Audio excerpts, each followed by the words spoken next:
This is my home. Our home. At least it was, until that night. I was with Lord Quintus when the capital fell, and thus spared. My family, who did not own a radio, were less fortunate. When dawn came, I made my way here. My parents, my little brother and sister, they were still inside. But they weren't themselves, and they tried to. And I had to.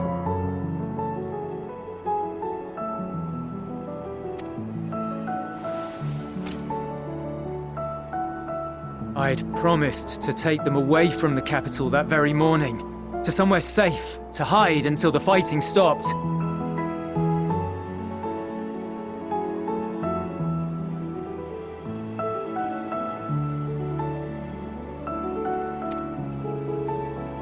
I promised.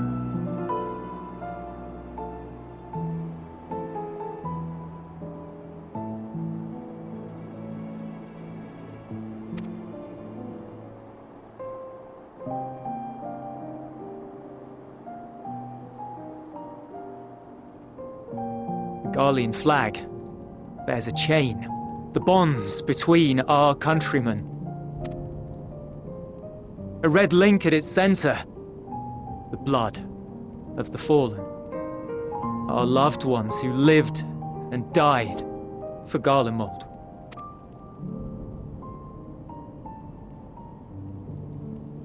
But if she too fell, who would be left to remember them and their sacrifice? What enduring proof would there be that they were ever here? If we had turned to your gods, would they have saved us?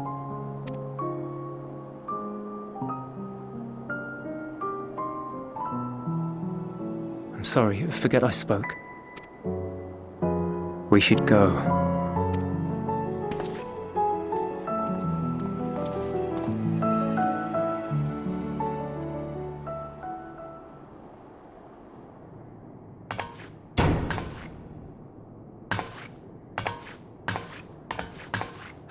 No use.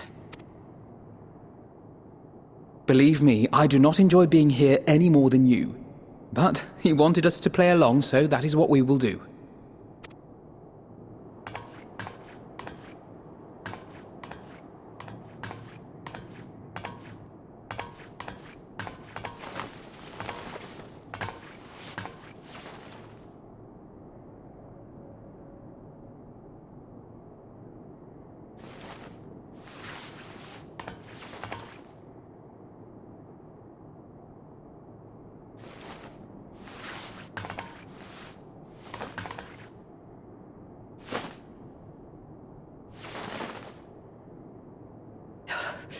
So cold. Painfully so. Unbearably.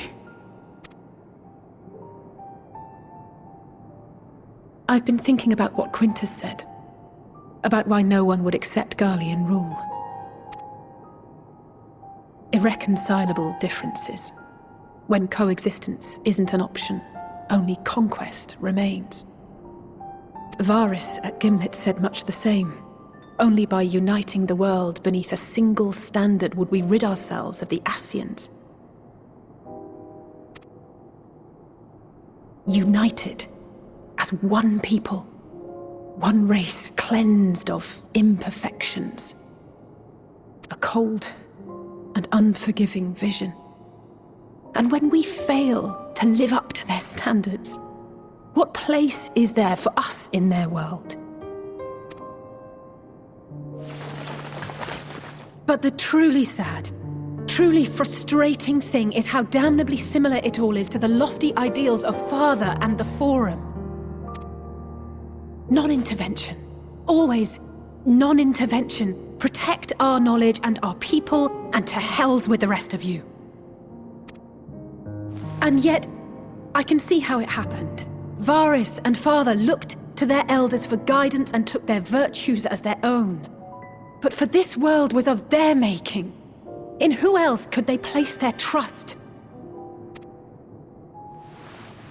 All of us lost in a sea of chaos, searching desperately for purpose and meaning.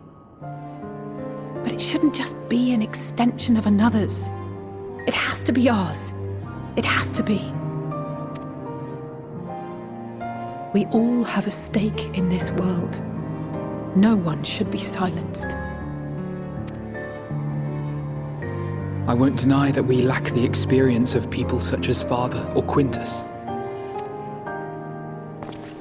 Perhaps they've come to see the world as a series of problems, and the most efficient way of solving them, to reduce everything to fundamental forms.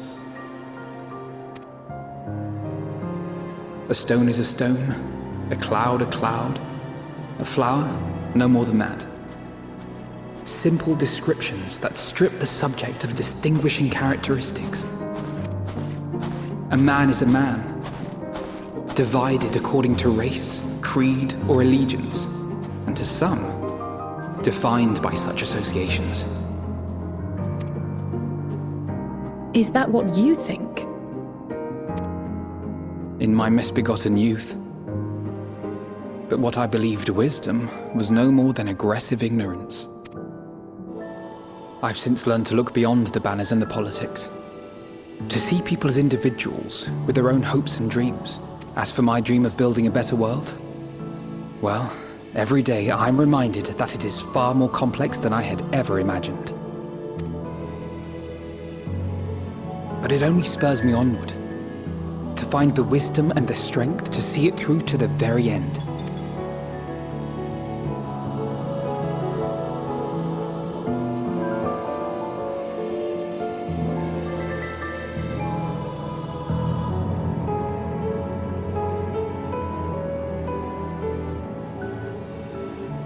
All of our supplies and an immediate withdrawal. These are your conditions? Demands. And you forgot about the airship. Once again, you will leave one behind. It will be used to return the prisoners. Their collars will be removed prior to the exchange.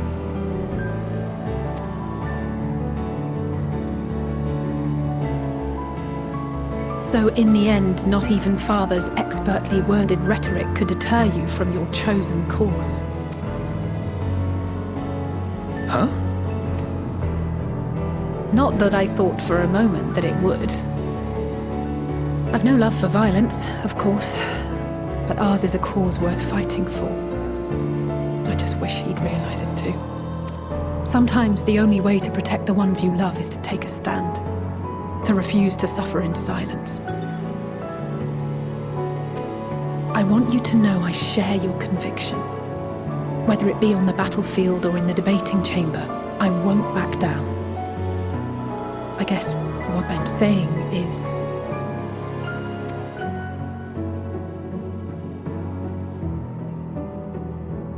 You've found your own reason to fight.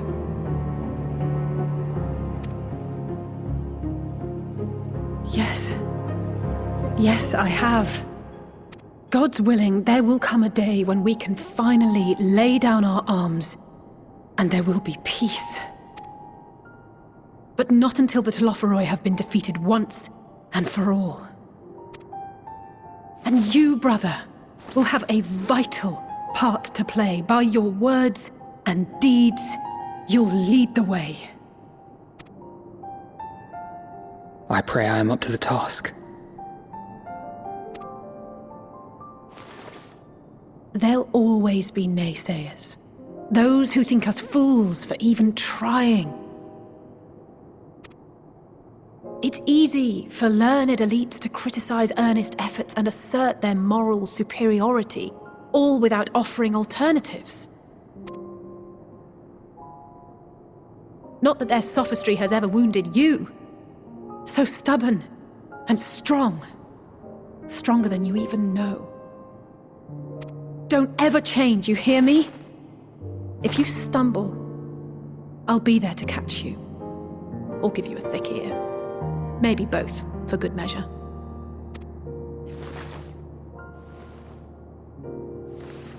Thank you, Alize.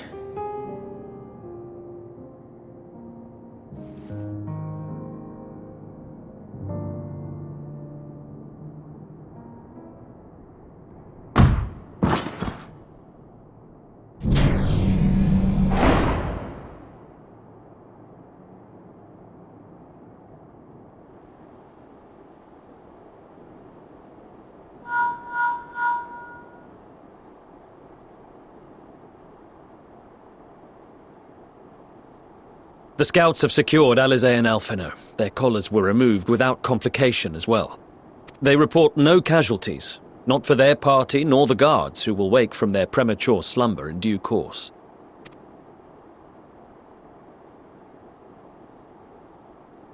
It would appear the situation has changed. I propose new terms. We have information that will be of great interest to Lord Quintus, and I wish to speak with him in person.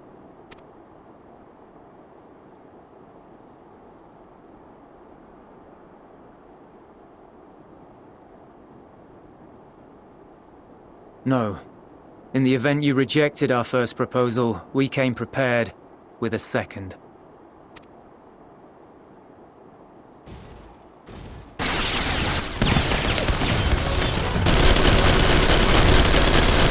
Ambush!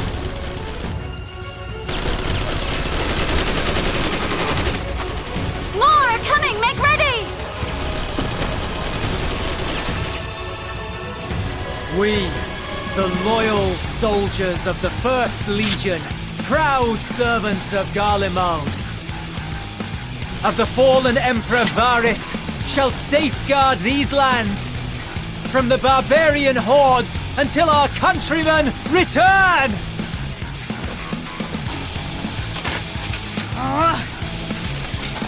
Stop, both of you!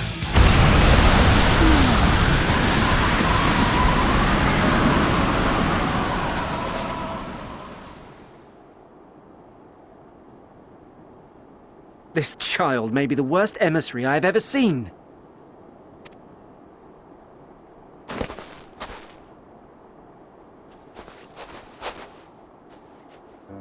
We received an urgent communication from the Grand Company of Eorzea. Envoys from the Imperial Army, led by members of the 10th Legion, came to Alamigo and requested an audience.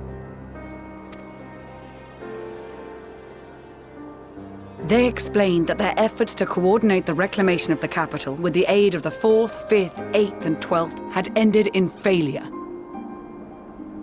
Communication between most legions has broken down entirely. Most of the 10th's conscripts have deserted, leaving their forces severely depleted. That is why, unable to continue the fight on their own, they and their allies turned to the Grand Company of Eorzea for aid. Lies! Every word! It is the truth, and I have not finished. The 10th has requested that we deliver a message to Lord Quintus.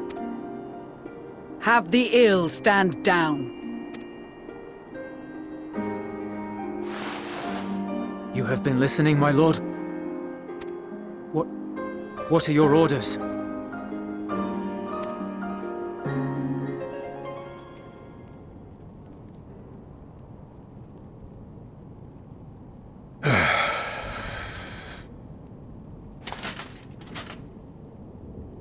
Inform her that we will honor the 10th's decision.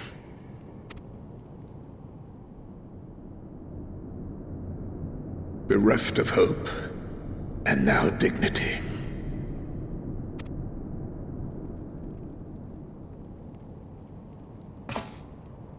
I release you from your duty. All of you.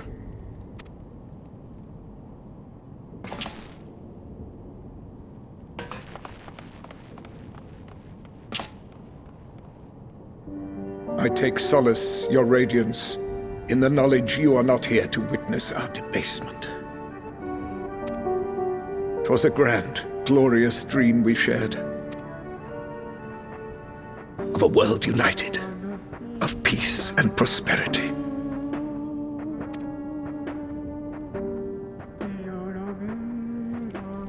We are ghosts, you and I, memories of days gone by.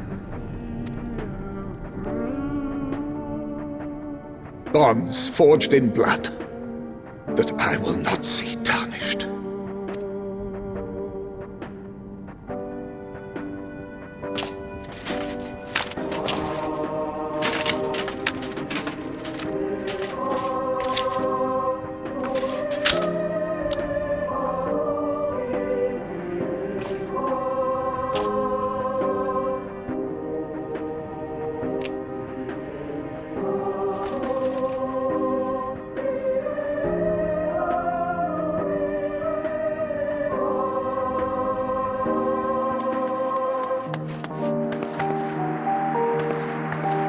Quickly!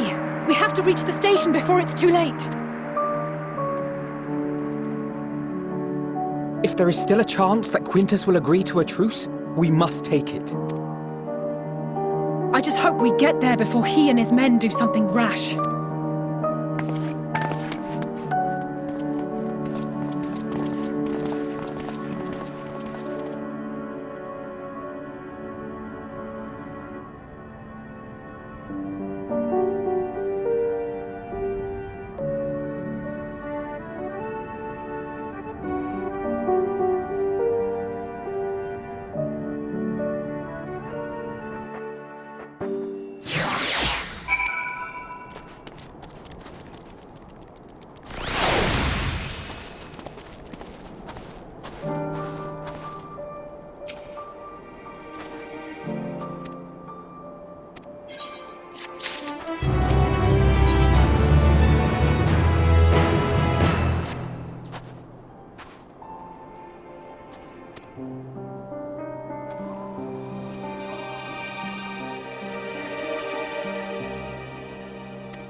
Is that all of them? The last of those who agreed to join us, yes. We left heaters and provisions for those who wish to stay behind. They won't last forever, but hopefully they'll last long enough. For now, I think everyone's earned a rest. We'll see to those in need of medical attention, so take the others with you and get yourselves some hot soup.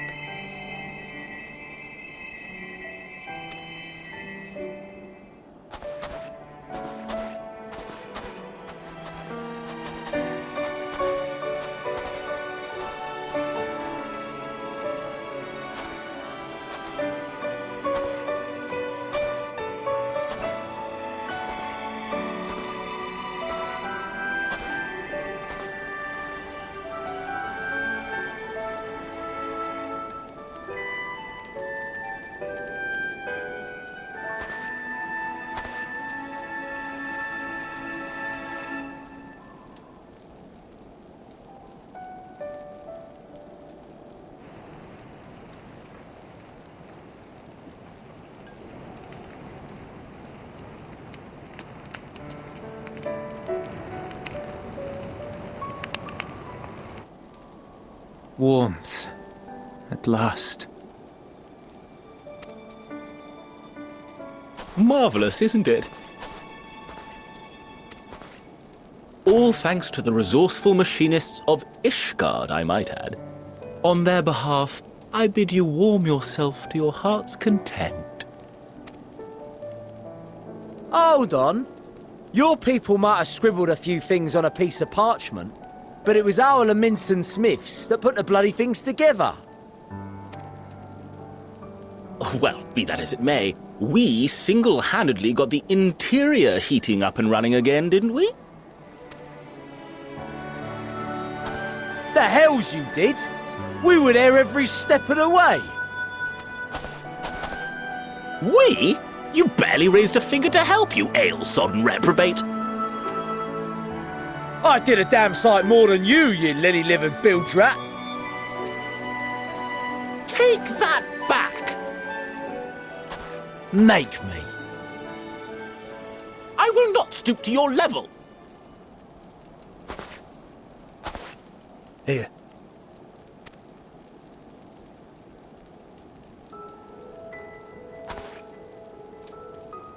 At ease, man. There's nothing funny in it.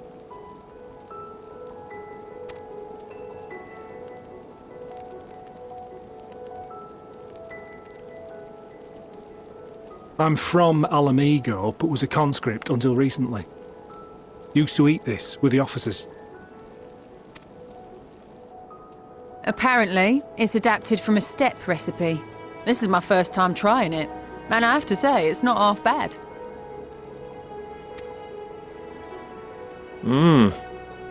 It's a bit too flavorful for my liking. Perhaps compared to what you're used to.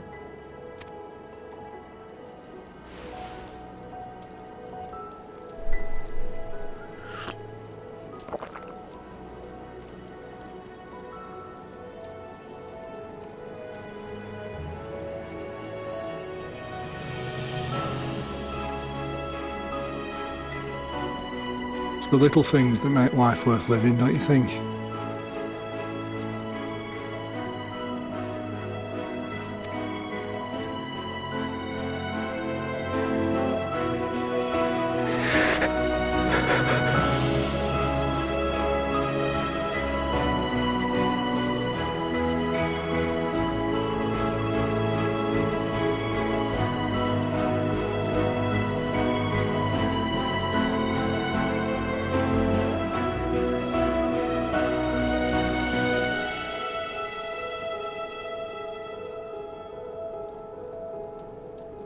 I know this is not a dream, and yet...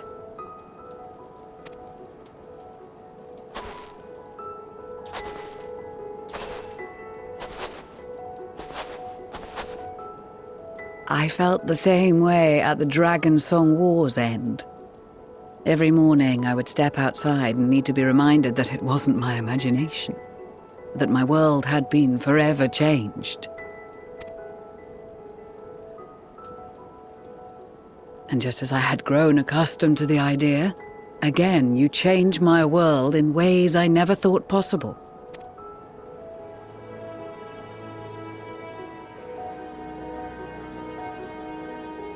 Were it not for you and your fellow scions, the rift between man and dragon and myriad tribes might never have been bridged. The Grand Company of Eorzea, the Ilsabard contingent, we owe it all to you.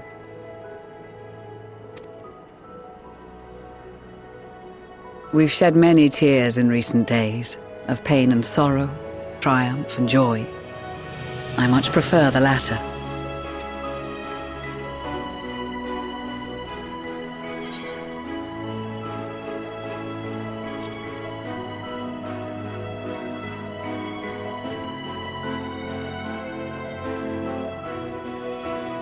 I'm honored to fight by your side. As an Eorzean and Garlean both, I shall do all in my power to bring my peoples together.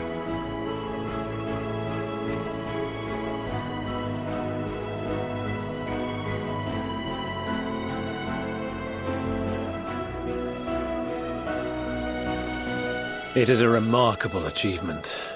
Everything that I and the Populares had hoped for, and more. Would that it had come sooner. Indeed. Too many are not here to see it. And yet, there is a warmth in my breast, as if they still share in this moment. Yes, I know what you mean.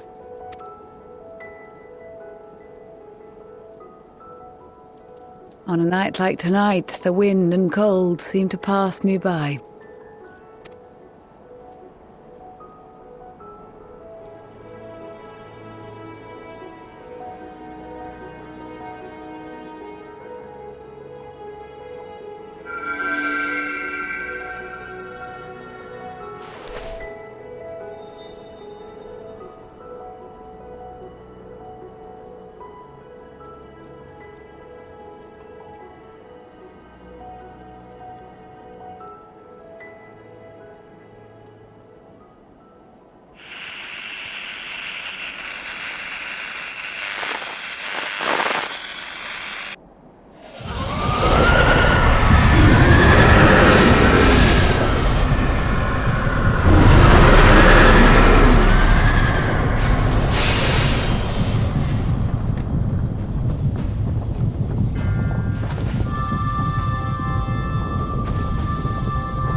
On behalf of the Garlean Empire, thank you for inviting me today.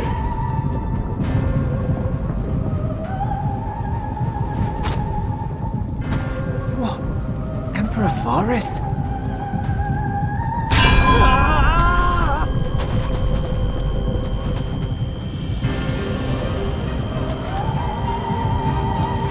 They are being tempered. The talismans! Quickly!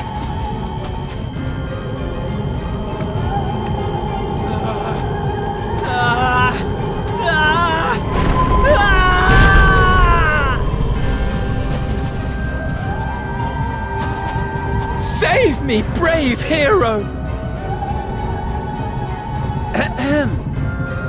My lord has requested your presence, and I would hate to disappoint him.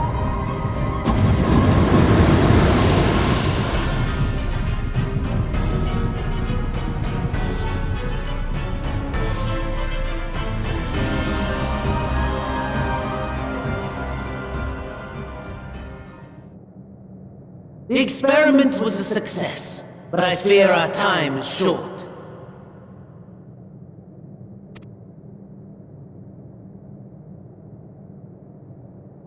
I shall begin the preparations. Now, it is time for you to awaken.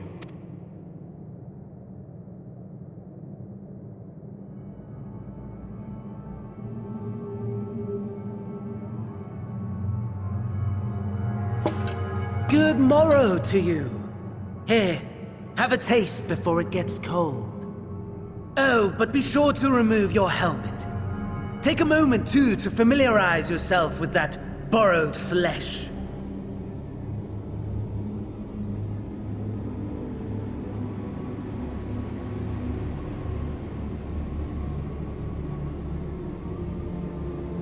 So, how does it feel?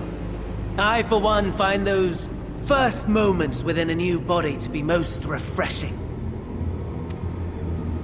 We had a Magitech engineer by the name of Aulus to thank for this method of soul extraction and implantation. I believe the two of you met briefly in Alamigo. His was a rather sticky end, wasn't it? Thankfully, he was thoughtful enough to leave behind his mind-jack technology. I took the liberty of making some improvements and selecting you as my esteemed test subject.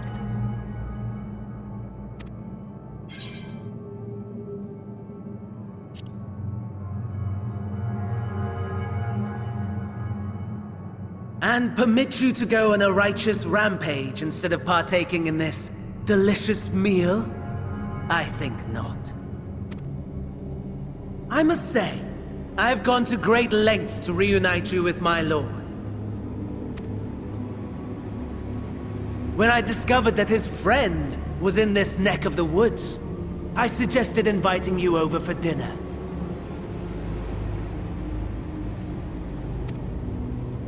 He never deigned to respond, but I took his silence as a resounding yes.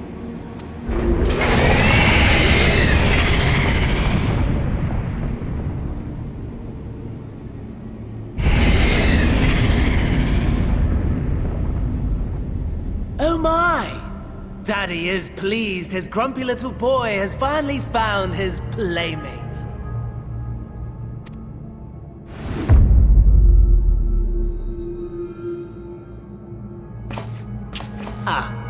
Exposition is in order. The Garlean Empire has long outlawed all forms of religion. No gods to worship, no risk of summoning. Brilliantly simple. But people being people must turn to something or someone in their hour of need. Who then? Why, His Radiance the Emperor, of course.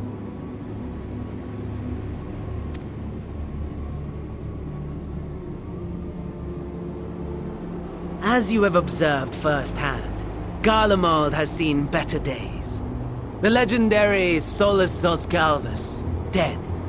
Provinces near and far in open rebellion. Our bold new emperor assassinated.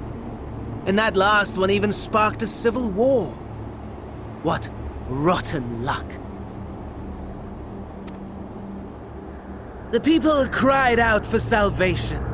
Their earnest pleas, one might even call them prayers, a supplication united for the Empire to reclaim her former glory. And so their will did manifest, channeled through the corpse of none other than Emperor Varus himself. And lo, the Savior was born. The embodiment of the Garlean spirit. Their anima.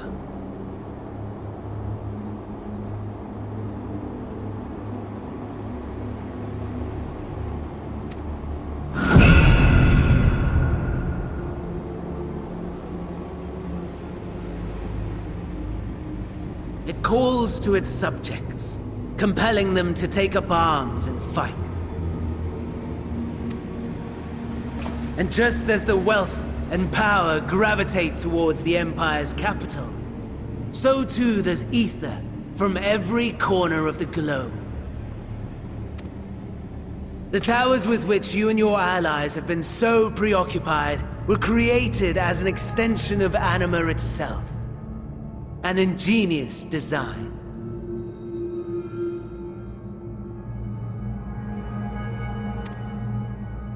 Would you not agree, my lord?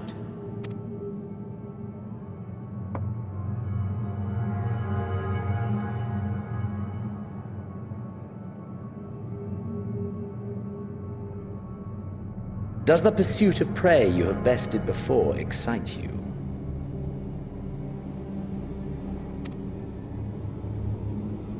Of course not. Absent the challenge, the thrill, your prize is a hollow victory.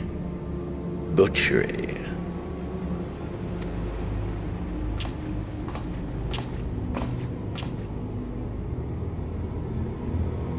Perhaps you think that to be the extent of my promise. I have no doubt fallen in your estimation since Alamigo.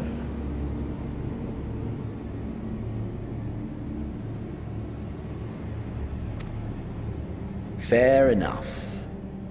But do not let your disdain deprive us, of an opportunity to craft an even more majestic moment of euphoria. I have been honing my craft as I set the stage for our reunion.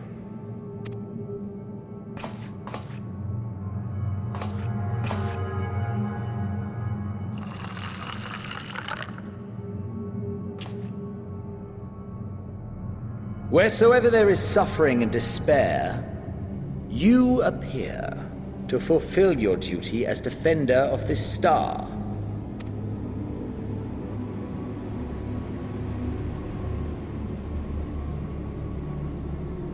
The chaos and destruction that my hordes have wrought are my gifts to you alone.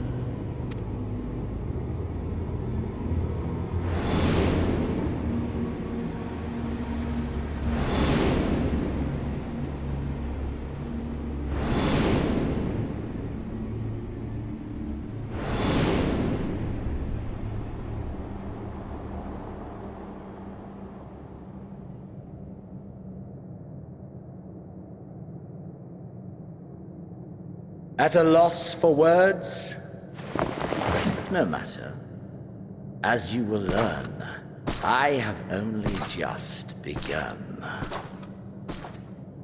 Oh, will you not finish your meal? There is only one thing that can sate my hunger, and it would seem my friend has lost his appetite. I hoped this display of civility might prove an entertaining diversion, but clearly we are above such pretensions.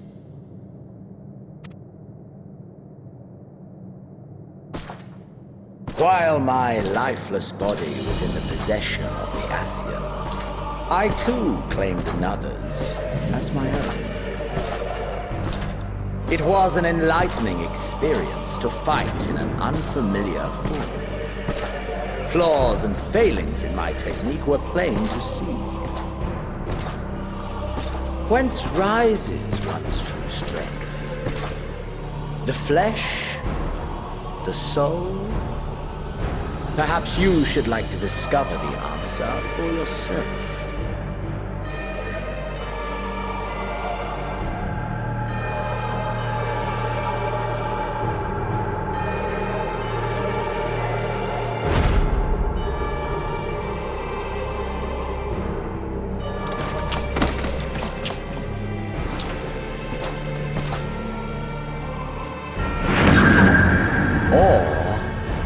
Together.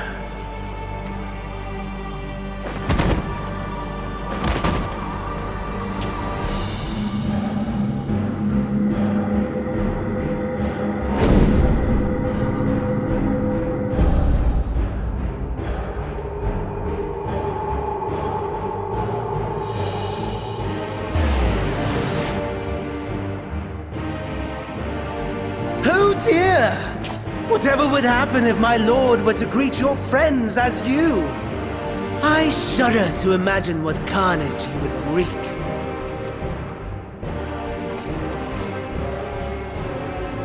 We'd better hurry if we want to avert the bloodbath.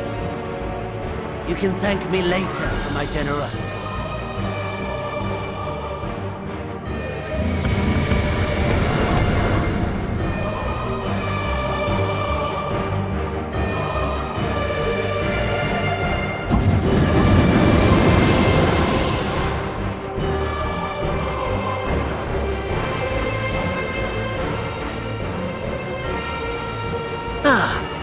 There it is.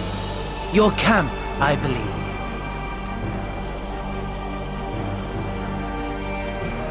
If I were to hazard a guess, I would say that you, the other you, is making his way there as we speak.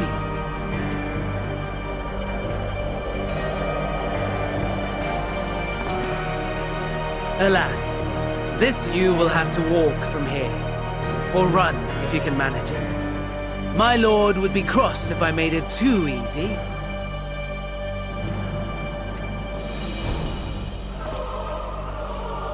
Such ingratitude. I'd not squander this fighting chance. After all, you've obstacles enough to overcome. Right on cue.